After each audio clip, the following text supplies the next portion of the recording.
Fala galera, aqui é Guilherme Rezende, professor de Processo Penal e Legislação Institucional aqui no Estratégia Carreira Jurídica e promotor de justiça no Ministério Público do Estado do Paraná. Galera, nós vamos continuar com o nosso projeto 50 dicas para Ministério Público. Antes de mais nada, eu gostaria de convidar vocês para se inscreverem no nosso canal no YouTube e ativar o sininho para novas notificações. Pessoal, o assunto de hoje é a ação penal pública. Eu gostaria de, antes de começar a abordar esse tema, deixar para vocês os meus contatos nas redes sociais, @professor Guilherme Rezende, ou aí pelo QR Code, que você pode acessar e me seguir no canal do Instagram. Galera, nós vamos falar então hoje sobre a ação penal pública. Vamos lembrar aqui que a nossa persecução penal, essa atividade do Estado de investigar, processar e punir, ela é dividida em duas etapas. Uma etapa preliminar, que busca formatar a convicção do membro do Ministério Público. E a segunda etapa, a etapa processual, que vai se desenvolver sobre aqueles princípios constitucionais do contraditório, da ampla defesa, do devido processo legal. E aí, galera, quem provoca o início dessa segunda etapa é exatamente o Ministério Público, que vai disparar a persecução penal por meio do oferecimento de uma denúncia e aí vai exercer, assim, a ação penal. A ação penal, ela vem prevista lá no artigo, ou nos artigos 24 e seguintes do Código de Processo Penal e no artigo 100 do nosso Código Penal. O conceito de ação penal é o direito público subjetivo de pedir ao Estado juiz a aplicação do direito material no caso concreto. Nossa Constituição impõe como condição para a aplicação da pena ou privação de direitos que se desenvolva antes o devido processo legal. E nós o fazemos por meio dessa ação penal, deste direito subjetivo que é entregue ao Ministério Público e excepcionalmente ao particular, de bater às portas do Poder Judiciário e dizer o seguinte: juiz, vamos aplicar o direito material ao caso concreto.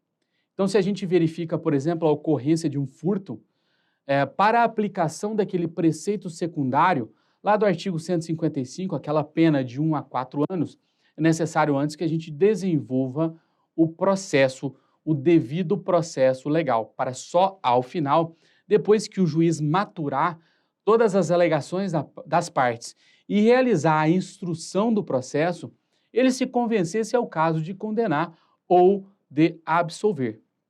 E a doutrina, aqui por todos eu cito o Gustavo Badaró, vai nos dizer que o direito de ação não é só o direito de provocar o judiciário para buscar uma solução.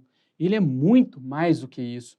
É o direito de participar ativamente da formação do convencimento do juiz ao longo de todas as etapas do processo.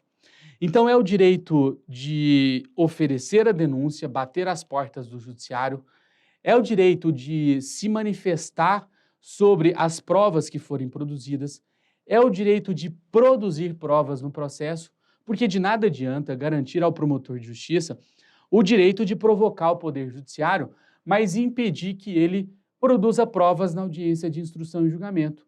O juiz dizer o seguinte: olha, promotor, eu não vou deferir que você produza essa prova que você pretende.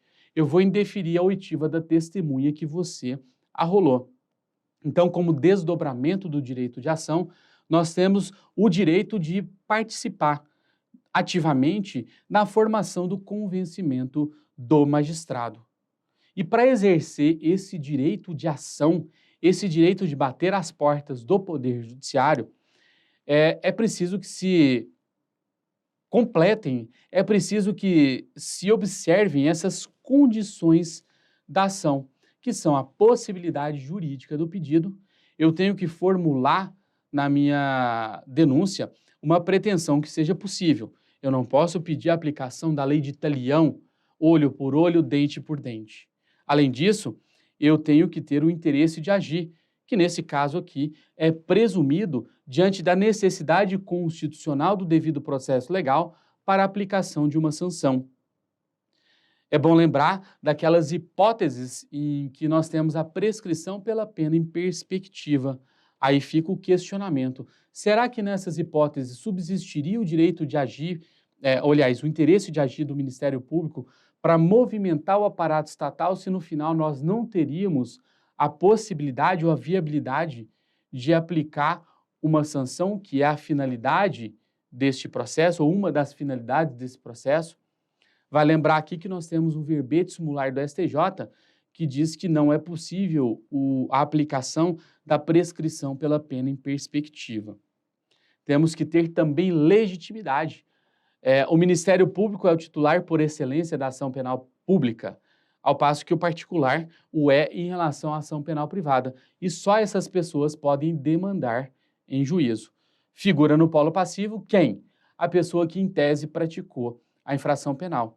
É bom lembrar que, nesse contexto, a pessoa jurídica também pode figurar no polo passivo de uma relação ou situação jurídica processual, naquelas hipóteses constitucionais. Além dessas três condições da ação, que são comuns aqui tanto ao processo penal quanto ao processo civil, nós temos também a justa causa, que é aquela existência de indícios mínimos de autoria e materialidade, que, de acordo com o STJ, com o STF, aliás, e essa questão já foi cobrada em prova para concurso, vai se desdobrar em tipicidade, punibilidade e viabilidade. A justa causa, portanto, é a confluência desses três fatores: adequação de uma conduta típica fática a um tipo penal, a punibilidade dessa conduta e a existência de indícios de autoria. Essa, então, seria a justa causa, de acordo com o STJ.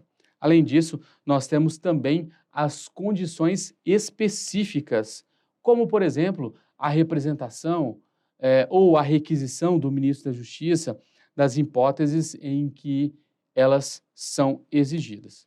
E aí nós temos, graficamente, a classificação das ações penais de acordo com a sua titularidade.